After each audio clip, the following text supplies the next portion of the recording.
जय श्री कृष्ण दोस्तों। इंसान के अंदर भगवान होते हैं, ऐसा सुना हुआ है। क्या वाकई में भगवान इंसान के अंदर होते हैं? अगर होते हैं तो क्या सोए हुए रहते हैं या जगे हुए रहते हैं, या एक इंसान उन्हें सुला देता है? क्या अपने सोए हुए भगवान को हम जगा सकते हैं? क्या यह संभव है?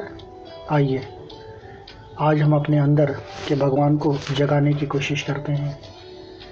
संसार के छोटे कहे जाने वाले प्राणी एक निश्चित प्रकृति लेकर जन्मते हैं और प्रायः अंत तक उसी स्थिति में बने रहते हैं। इतना स्वार्थी मनुष्य ही था जिसे अपने साधनों से तृप्ति नहीं हुई और उसने दूसरों के स्वत्व का अपहरण करना प्रारंभ कर दिया। न्यायाधीश बनकर आया था पर स्वयं अन्याय करने लगा। ऐसी स्थिति में परमात्मा के अनुदान भला उसका कब तक साथ देते हैं, क्योंकि परमात्मा ने ही आत्मा को आच्छादित कर रखा है।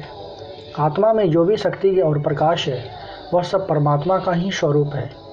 परमात्मा आत्मा से विलग कहाँ है? संपूर्ण देव शक्तियाँ इसमें समाई हुई है। जब अग्निदेव जागृत होते हैं तो भूख लगती है, वरुण देवता को जल की जरूरत पड़ती है, किसी को निद्रा की, किसी को जागृति की। सबकी अपनी अपनी दिशा, अपना अपना काम है।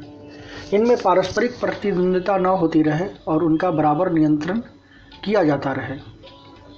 इस दृष्टि से एक जबरदस्त नियामक सत्ता की आवश्यकता जान पड़ी तो परमात्मा स्वयं उसमें आत्मा के रूप में समा गया। इस तरह इस अद्भुत मनुष्य जीवन का प्रादुर्भाव इस सृष्टि में हुआ। तब से लेकर आज तक मनुष्य निरंतर एक प्रयोग के रूप में चलता आ रहा है। कभी वह गलती करता है तो उस अपराध के बदले सज़ा मिलती है, और यदि वह अधिक कर्तव्यशील होता है तो उसे अधिक बड़े इनाम और अधिकार दिए जाते हैं। गलती का परिणाम दुख और भलाई का परिणाम सुख। सुख और दुख का यह अंतर्द्वंद आदिकाल से चलता आ रहा है। जब मनुष्य के अंदर का असुर भाग बलवान हो जाता है तो दुखों में बढ़ोतरी हो जाती है। वर्तमान समय इस स्थिति की पराकाष्ठा है, या कहें तो अतिशयोक्ति न होगी। मनुष्य का यह पतन देखकर विश्वास नहीं होता कि उसके अंदर परमात्मा जैसी कोई महत्वपूर्ण शक्ति का विकास हो सकता है। दुर्बल मनुष्य में सर्वशक्तिमान परमात्मा ओतप्रोत हो सकता है, इसकी इन दिनों कल्पना भी नहीं की जा सकती। मनुष्य की इस दयनीय दशा का एक ही कारण है, और वह यह है कि उसने अपनी मनोभूमि इतनी गंदी बना ली है जहाँ परमात्मा का प्रखर प्रकाश पहुँचना संभव ही नहीं है।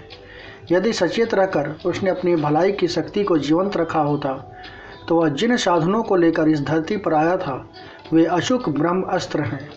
उनकी शक्ति वज्र से भी प्रबल सिद्ध होती है। सृष्टि का अन्य कोई भी प्राणी उसका सामना करने में समर्थ नहीं हो सकता। वह युवराज बनकर आया था। विजय, सफलताएं, उत्तम सुख, शक्ति, शौर्य, साहस, निर्भयता उसे उत्तराधिकार में मिले थे, जिनसे वह चिरकाल तक सुखी रह सकता था। भ्रम, चिंता, शंका, संदेह आदि का कोई स्थान उसके जीवन में नहीं। पर अभागे मनुष्य ने अपनी दुरावस्था अपने आप उत्पन्न की है। अंतःकरण की ईश्वरीय सत्ता की उपेक्षा करने के कारण ही उसकी यह दुखद स्थिति बनी।